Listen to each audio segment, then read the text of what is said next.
अस्सलाम वालेकुम। Welcome back to my YouTube channel. उम्मीद है आप सब लोग खैरियत से होंगे।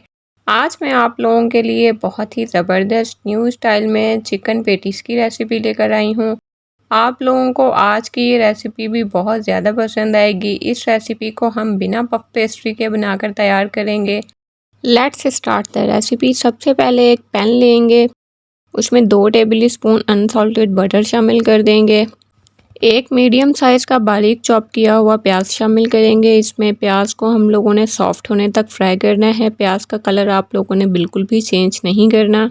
अब इसमें 1 टेबल स्पून फ्रेश क्रश किया हुआ लहसुन शामिल करेंगे। लहसुन को आप लोगों ने तब तक फ्राई करना है जब तक इसमें से कच्चेपन की स्मेल ख़त्म हो जाए। अब इसमें 2 टेबल स्पून मैदा शामिल करेंगे।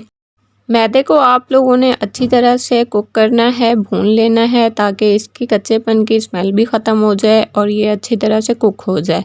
अब इसमें हाफ़ कप दूध शामिल करेंगे, साथ ही इसमें हाफ़ टी स्पून नमक शामिल करेंगे। नमक आप लोग अपने टेस्ट के हिसाब से भी इसमें शामिल कर सकते हैं।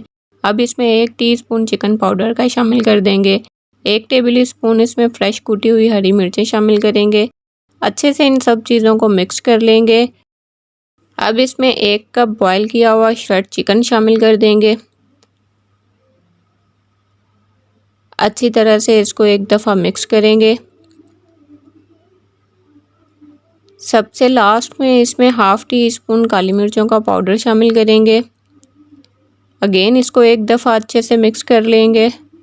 हमने इस रेसिपी के लिए 250 ग्राम चिकन को बॉईल किया था। हमारी स्टफिंग तैयार हो चुकी है। इसे अब हम कम्प्लीटली ठंडा कर लेंगे। अब एक अंडा लेंगे, उसे अच्छे से फेंट लेंगे, इसे भी एक साइड पर रखेंगे। अब किसी साफ़ सरफेस पर आप लोगों ने फ्रोज़न पराठा रखना है। आप लोग पराठा जिस कंपनी का लेना चाहें आप लोग ले सकते हैं। आप लोगों ने एक बात का ख्याल रखना है कि आप लोगों ने ये स्टेप जो है वो जल्दी फॉलो करना है ताकि आप लोगों का फ्रोज़न पराठा जो है वो डीप फ्रीज़ ना हो जाए। अब इसके ऊपर अंडा लगाएंगे ब्रश के साथ और तैयार की हुई स्टफिंग इसके ऊपर लगा देंगे।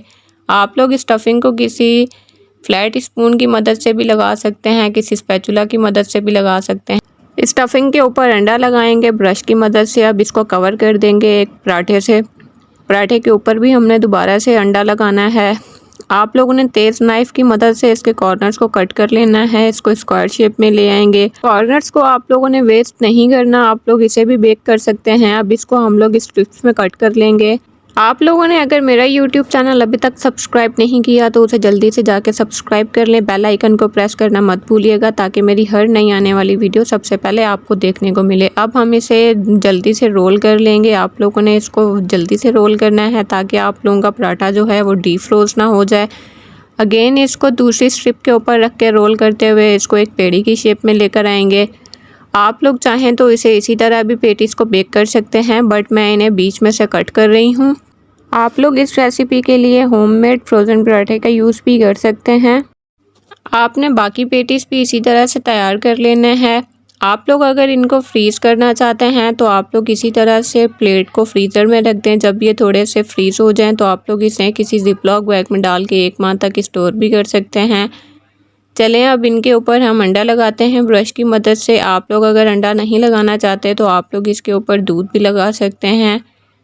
मैंने यहाँ सफ़ेद तिल भी स्प्रिंकल किए हैं। आप लोगों को अगर पसंद नहीं है तो आप लोग इसे स्किप भी कर सकते हैं। अब हम इन्हें बेक करेंगे। बेक करने के लिए मैंने यहाँ एक पुराना बर्तन लिया है बड़ा। इसे मैंने पहले मीडियम टू हाई फ्लेम पर प्री हीट कर लिया था एक जाली स्टैंड रख के। अब इसमें पेटीज़ रख देंगे। पेटीज़ हमारे 20 से 22 मिनट में बेक होकर तैयार हो जाएंगे। आप लोग देख सकते हैं बेक हो चुके हैं। चलें अब एयर फ्रायर में चिकन पेटीज़ को एयर फ्राई करते हैं। आप लोगों ने चिकन पेटीज़ को एयर फ्राई करने के लिए 325 फ़ारेनहाइट यानी 160 सेल्सियस पर आप लोगों ने पेटीज़ को 12 से 15 मिनट के लिए एयर फ्राई करना है। एयर फ्रायर ऑन करने से पहले आप लोगों ने पेटीज़ पर ऑयल लाजमी स्प्रे करना है। आप लोग देख सकते हैं पेटीज़ एयर फ्राई हो चुके हैं।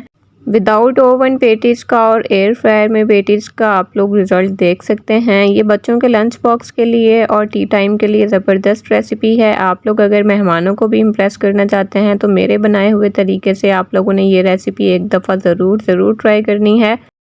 वीडियो अच्छी लगी हो तो इसे लाइक और शेयर तो ज़रूर कीजिएगा। मिलते हैं नेक्स्ट वीडियो में, तब तक के लिए अपना बहुत सारा ख्याल रखिए, दुआओं में याद रखिए। अल्लाह हाफिज़।